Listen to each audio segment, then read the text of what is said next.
I guess I'm curious on we've had an enormous amount of appreciation in the past 5 years. Right. Incredible. The market's done just the same. I mean, if you look at the market, like the S&P's doubled in the past 5 years. So if I would have had a market-based account, I would have doubled my money, which we did.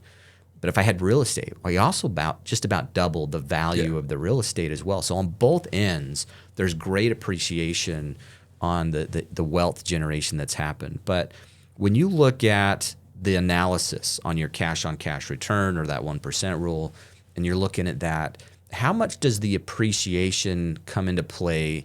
And there's a lot of people that talk about things are so expensive now. It's hard to find good deals at cash flow like we do. It is. But how do you feel like, do you really put appreciation into your brain as far as my rate of return in that property that I purchased right now? Or is it, nope, it has to cash flow, it has to meet, I got to get my cash on cash payback.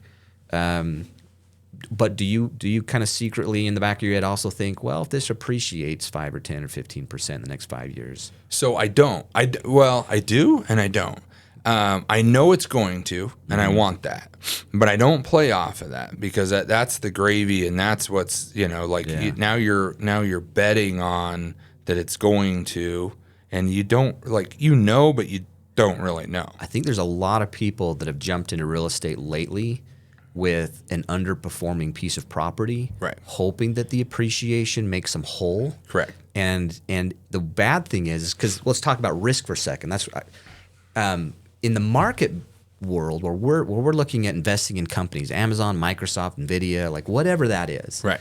The risk analysis of what's the income look like? Are they profitable? What's the competition? Are they relevant? Is this a bubble? Like all of these things that are risk get analyzed nonstop in our industry. I mean, and then the risk of the appetite of the person and their appetite to engage in that risk might be different from this year to 5 years from now.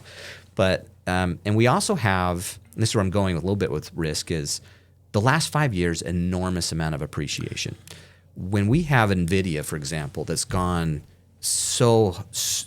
you have people have outsized positions. I have an enormous amount, a chunk of money in a certain stock that is outsized for my portfolio, and the way to reduce that risk is to harvest some of those things and spread it out into different areas and rebalance a portfolio, if you want to use those words. How do you manage the risk in real estate? How do you ongoing monitor for it? Right. Is it something that's on top of your mind like it is for us? How do you adjust the risk in those portfolios, and how do you deal with that?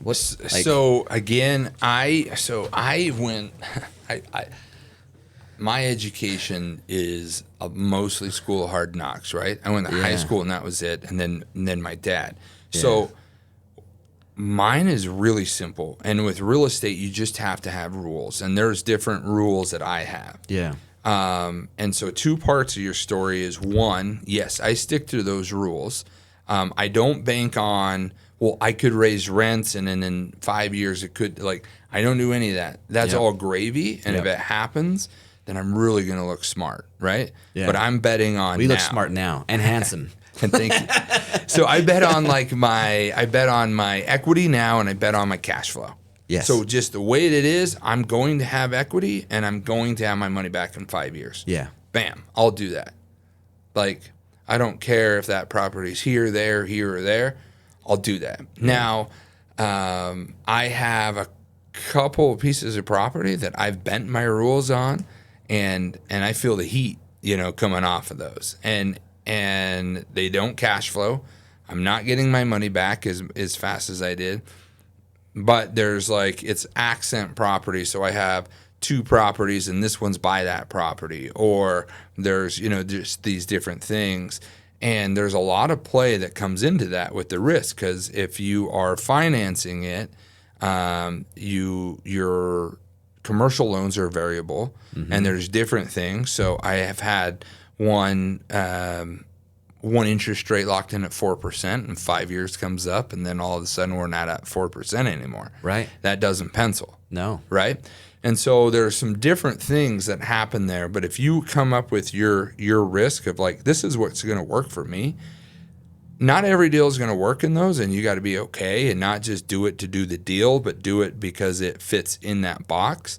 And in those, I've never lost, and I've only won. And so the cool thing, what I also like about real estate, is I'm putting a 20%, down on it, but I'm also making 6% back on the total amount of that property, typically every single year as it goes up. Yeah. And so when there's a lot of properties that I had 20% down on, and say, the average price was, say, $250,000, and if you have 10 of those, so $2.5 million worth of property that you put 20% down on, so say, $500,000, just to be, say.